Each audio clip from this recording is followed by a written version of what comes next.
The NAACP called for the meeting in response to all of those officer-involved shootings that have been happening nationwide. Action News reporter Michael Burton was there. He takes us inside. The last thing we need is a Ferguson on our hands. So this is why we're doing this. Police and the public together in one room. What started as a meeting of the minds quickly turned into a meeting of the hearts. We have to come to a resolution and control this before it gets out of hand, before more lives are lost. The event was organized by the NAACP in an effort to bridge the gap between civilians and law enforcement.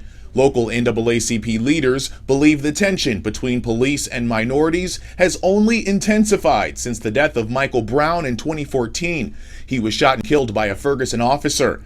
They say the tension is rooted in fear that can only be reversed by meaningful dialogue. We want to make you aware of some of the challenges that are happening in our communities. Referencing local instances like the death of Keith Childress, who was shot and killed on New Year's Eve by Metro officers who thought the cell phone he was holding was a gun. In my 24 years on this department, I've never heard one officer say, "I'm going to kill someone tonight." But then a member of the audience had this to say. The one that was in Chicago where the young guy was shot, what was it, 16 or 17 times? Yes. Psychologically, what do you think was going on in that patrolman's mind? The response?